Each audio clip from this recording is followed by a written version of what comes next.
महत्त्वाचा असा हा विषय आहे जो विषय कुपोषणाशी निगडीत आहे, जो विषय बालमृत्यूचं प्रमाण कमी करण्याशी निगडीत आहे आणि तो म्हणजे ICDS योजनेअंतर्गत लाभार्थ्यांना देण्यात येणाऱ्या आहाराचा दर्जा सुधारून तो आहार जो आहे तो दरमहा देण्याबाबत घरपोच। यामध्ये ICDSच्या माध्यमातून 6 वर्ष आणि त्याच्या खालील मुलांना, स्तनदा आणि गरोदर मातांना दररोज 300 दिवसांचा पूरक पोषण आहार त्या ठिकाणी देण्यात येतोय आणि याचा मुख्य उद्देशच आहे की बालमृत्यूचं प्रमाण कमी व्हायला पाहिजे, कुपोषण कमी व्हायला हवंय, पोषण दर्जा सुधारायला हवे। पण आहार वेळेत न मिळणं, कंत्राटदारांकडून निकृष्ट आणि कच्च्या मालाचा पुरवठा होणं आणि तो योग्य वेळेत लाभार्थ्यांपर्यंत न पोहोचणं याच्यातल्या मुख्य अडचणी आहेत। अंगणवाडी ताई दर महिन्याला FRS घेते, परंतु दर 2 महिन्यांनी तिला THRचं पाकिट देण्यात येतं। THRचं पाकिट आहे, त्याच्यामध्ये खिचडी मिक्स हा विषय आधीही झालेला आहे। डाळ आणि तांदूळ तेल लावून दिलंय, 2-2 महिन्यापूर्वीची पॅकिंग आहे, त्यामुळे त्याला खौट असा वास येतो, उग्र वास येतो, अतिशय खारट चव आहे, त्यामुळे ते खाल्लं जात नाही। परंतु अंगणवाडी ताई सुद्धा माझ्याकडे नाही ते तुझ्याकडे घे आणि तुला काय करायचं ते कर, अशा पद्धतीची तिची सुद्धा भूमिका असते आणि त्यामुळे ही एक मोठी अडचण आहे। हा विषय फक्त स्तनदा आणि गरोदर मातांचा नाही, ती ICDS मध्ये काम करणाऱ्या अंगणवाडी ताईंचाही प्रश्न याच्यामध्ये समाविष्ट केला गेला पाहिजे की ज्या FRS घेतलं जातं त्यांच्याकडे 4Gचे फोन आहेत आणि त्याच्यामुळे त्यांना अडचण येते। त्याच्यामध्येच त्यांना पोषण ट्रॅकर ॲप आहे, PMMY प्रधानमंत्री मातृवंदन योजनेचं ॲप आहे, ते चालत नाही सभापती महोदय, आणि त्यामुळे 4G नको 5G नको, त्यांना टॅब सरकार देणार का, अशी सुद्धा या ठिकाणी माझी एक मागणी आहे। त्याचबरोबरीने प्रोटीन पावडर महिलांना दिली जाते किंवा मुलांना दिली जाते, त्या प्रोटीन पावडरमध्ये गुठळ्या आढळलेल्या आहेत। हे ऐकीव किंवा सांगीव बातमी नाही, मी प्रत्यक्ष जाऊन ते बघून आलेली आहे। वयवर्ष 3 ते 6 या लहान मुलांना जो आहार देण्यात येतो त्याच्यामध्ये 48 ग्रॅमची लापशी किंवा 87 ग्रॅमची खिचडी देण्यात येते। याच्यातला कच्चा माल जो आहे तो शासनाकडून पुरवण्यात येतो। वटाणे जे दिले जातात ते ना भिजत आणि ना ते शिजत अशी परिस्थिती आहे, त्यामुळे त्याच्यातही सुधारणा होणं गरजेचं आहे। APJ अब्दुल कलाम अमृत आहार योजना जी आदिवासी स्तनदा आणि गरोदर मातांसाठी आहे, तर त्यांच्याकडेही अशाच पद्धतीचं म्हणजे जे बिगर आदिवासी आहे त्या ठिकाणी सुद्धा आपल्याला कुपोषणाचं प्रमाण जे आहे ते वाढलेलं आहे। त्यामुळे सरसकट अशी राज्यातल्या सगळ्या स्तनदा आणि गरोदर मातांना सरकार APJ अब्दुल कलाम अमृत आहार योजना लागू करेल का, हा दुसरा प्रश्न आहे। हे जे मोबाईल तुम्ही जे दिलेत अंगणवाडी ताईंना, त्यांच्यासाठी डेटा पॅक रिचार्जसाठी प्रत्येक अंगणवाडीला 300 रुपये तुम्ही देणार आहात का, ही सुद्धा त्या ठिकाणी मागणी आहे। 13,000 मिनी अंगणवाड्या या केंद्राचं रूपांतर मोठ्या अंगणवाड्यांमध्ये झालेलं आहे, पण हे केंद्र चालवण्यासाठी अंगणवाडी ताईंकडे, सेविकांकडे इमारत नाही। ही केंद्र सभापती महोदय झाडाखाली किंवा त्या ठिकाणी कोणाच्या तरी अंगणामध्ये भरवल्या जातात, तर या अंगणवाडी जी केंद्र आहेत त्यांना कधीपर्यंत इमारती मिळणार, हा पुढचा प्रश्न आहे। त्यानंतर अंगणवाडीचे जे साहित्य आहे ते कुठेतरी ठेकेदार आणि साहित्य प्रकल्प तालुक्याच्या ठिकाणी नेऊन ठेवले जातात, तिथून या कष्टकरी महिलांना हे सगळं साहित्य उचलून आपापल्या केंद्रापर्यंत जावं लागतं, त्याच्यासाठीही कुठलं भाडं दिलं जात नाही। त्यामुळे त्याचीही व्यवस्था शासन करणार का। आणि महत्त्वाचा प्रश्न थोडासा वेगळा आहे पण तो तितकाच महत्त्वाचा आहे की राष्ट्रीय आरोग्य अभियानात काम करणाऱ्या, इथं सन्माननीय आरोग्य मंत्री सुद्धा बसलेले आहेत, तर राष्ट्रीय आरोग्य अभियानात काम करणाऱ्या आमच्या ज्या आशाताई आहेत त्यांना भर पगारी प्रसूती रजा मिळत नाही, अंगणवाडी ताईंनाही मिळते। आज या देशामध्ये काम करणाऱ्या प्रत्येक कष्टकरी महिला कामगारांना भर पगारी रजा मिळते, परंतु सभापती महोदय आमच्या आशाताईंना मात्र भर पगारी प्रसूती रजा मिळत नाहीत। हे प्रश्न एकमेकांशी निगडीत असल्यामुळे हे सगळे प्रश्न आज सभागृहात मांडलेले आहेत। धन्यवाद। मंत्री महोदय।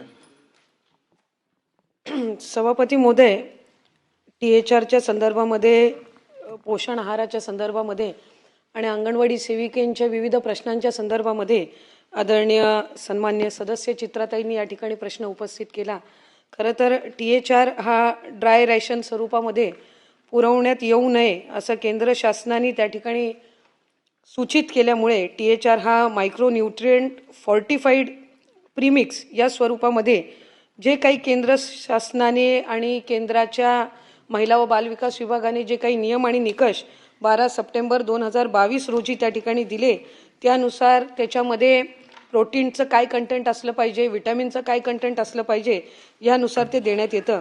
आणि म्हणून 2023-24 पासून THR पद्धतीनं त्या ठिकाणी हे प्रीमिक्स जे आहेत ते देण्याची सुरुवात झाली. खरं तर त्या संदर्भामध्ये मधल्या कालावधीमध्ये आम्ही सगळ्यांनी सुद्धा आढावा घेतला आणि सन्मान्य चित्राताईंनी जसे प्रश्न उपस्थित केले तसे आणखीन काही सन्मान्य सदस्यांच्या सुद्धा त्या संदर्भातल्या सूचना आलेल्या आहेत. मी सुद्धा ज्या वेळेला अंगणवाड्यांना भेट दिली त्यावेळेला तिथल्याही अंगणवाडी सेविका आणि मदतनीस यांच्याकडून काही सूचना आल्या. मी सुद्धा ते दिलं जाणारं प्रीमिक्स जे आहे ते प्रत्येक ठिकाणचं किमान 4-4, 5-5 ठिकाणचं मी सुद्धा त्या संदर्भामध्ये त्याची अगदी टेस्टिंग करून आम्ही त्या सगळ्या गोष्टी फेर तपास किंवा त्याची सगळी जी माहिती आहे ती त्यानुसार घेतली.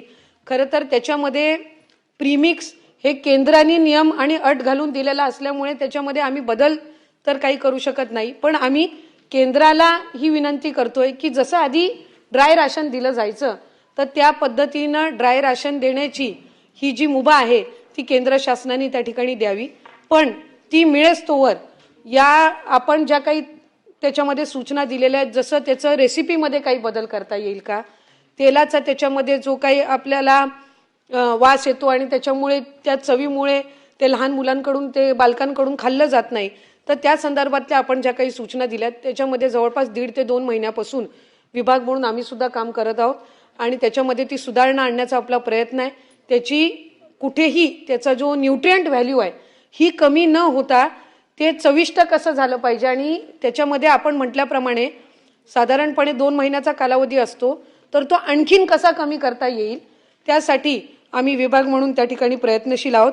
या व्यतिरिक्त आपण अंगणवाडी सेविकांबद्दल काही प्रश्न उपस्थित केलेत. खरं तर स्मार्टफोन हा त्यांचा गेल्या अनेक वर्षांपासूनचा प्रलंबित विषय होता, पण गेल्या वर्षी आम्ही गेल्या अनेक वर्षांपासून प्रलंबित असणारा तो त्यांचा विषय त्या ठिकाणी मार्गी लावला. पण 4G त्यांना उपलब्ध करून दिलेला आहे, त्याच्यामध्ये आणखीन काही अपग्रेड करता येईल का, तर त्या संदर्भामध्ये सुद्धा विभाग योग्य ती पावलं ही त्या ठिकाणी उचलतील. FRSच्या संदर्भामध्ये खरं तर आपण या ठिकाणी प्रश्न उपस्थित किंवा आपण काही सूचना मांडल्यात. THR डिस्ट्रीब्युशन जे FRSच्या माध्यमातून होतं त्याच्यामध्ये साधारणपणे जानेवारी 2026चा जो रिपोर्ट आहे त्याच्यामध्ये 85% अधिक ही त्याच्यामध्ये जी काही नोंदणी आहे ती त्या ठिकाणी झालेली आहे. त्याच्यामुळे या सगळ्या परिस्थितीमध्ये आम्ही अधिकाधिक हा आहार पोचवून त्या मुलांना पोषण आहार वेळेत मिळणं, त्या बालकांना आणि कुपोषणाचं प्रमाण हे कमी करणं यावर अधिकाधिक लक्ष केंद्रित करत आहोत. आपण याआधी सुद्धा राज्यातील आदिवासी भाग सोडून इतर यांना सुद्धा अमृत आहार योजना त्या ठिकाणी लागू व्हावी या संदर्भामध्ये आपण सूचना मांडलेली आहेत. त्यामुळे त्या संदर्भामध्ये सुद्धा सकारात्मक पद्धतीनं आम्ही, कारण ही आदिवासी विभागाकडनं तो निधी महिला बाल विकास विभागाला मिळतो आणि त्यांचा तो फक्त तेवढ्या घटकापुरतं मर्यादित असतो. आता त्या व्यतिरिक्त जर करायचा झाला तर त्या संदर्भातला योग्य तो प्रस्ताव तयार करून आम्ही तो सुद्धा शासनापर्यंत आम्ही सादर करू. अंगणवाडी सेविकांच्या प्रश्नांच्या संदर्भामध्ये नेहमीच महायुतीचं सरकार किंवा विभाग हा अग्रेसर राहिलेला आहे.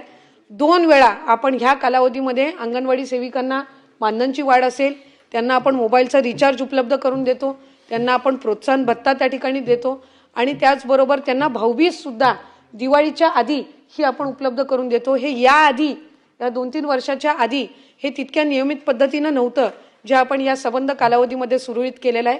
अंगणवाडी सेविकांची भरती, मदतनीसांची भरती ही सुद्धा जवळपास 90% अधिक ही आपल्या महिला व बालविकास विभागाची आहे. त्यांना ट्रेनिंग देणं असेल, नवीन एज्युकेशन पॉलिसीनुसार त्यांना ट्रेनिंग देणं असेल, या सगळ्या बाबी आपण करत आहोत. कारण पोषण भी पढाई भी ह्या दोन्ही गोष्टी या आपण त्यामध्ये अधिकाधिक या नवीन सर्व धोरणामध्ये अंतर्भूत करण्याच्या दृष्टिकोनातून काम करत आहोत. याही पलीकडे ज्या आदरणीय चित्राताईंच्या सूचना असतील त्यानुसार त्या सूचना या अधिकाधिक आम्ही विभागामध्ये आणखीन काही त्याच्यामध्ये कामकाजामध्ये सुधारणा करण्याची असेल तर त्या संदर्भातली योग्य ती पावलं उचलू. हा प्रश्न तिसऱ्यांदा आलाय. THR जे आपण देतोय त्या संदर्भामध्ये आणि खिचडी प्रीमिक्स, त्यामुळे मला असं वाटतं की येणाऱ्या दिवसामध्ये निश्चित त्याच्यामध्ये सुधारणा होईल. 2 प्रश्नांची उत्तरं त्यांनी दिली नाहीत. की आतापर्यंत 13,000 मिनी अंगणवाड्या ज्या आहेत त्यांचं मोठ्या अंगणवाड्यांमध्ये रूपांतर झाले, परंतु त्यांना अजून इमारती नाही, त्या कधीपर्यंत येणार? आणि दुसरं, बऱ्याच अंगणवाड्या या ग्रामपंचायतीतून नगरपंचायत आणि नगरपालिकेत गेल्यात, तर त्याचं हस्तांतरण कधी होणार आहे? धन्यवाद सभापती महोदय. हस्तांतरणच्या संदर्भामध्ये आम्ही सगळ्या जिल्हा परिषद आणि नगरपालिकांना पुन्हा एकदा त्याचं स्मरणपत्र आणि नगरपंचायतीला देण्यात येईल. एक आणि दुसरं, ज्या मिनी अंगणवाड्या आहेत ज्याचं रूपांतर हे आपण मुख्य अंगणवाड्यांमध्ये केलेलं आहे, 3% राखीव निधीतून प्राधान्याने त्यांना निधी देण्यात येईल.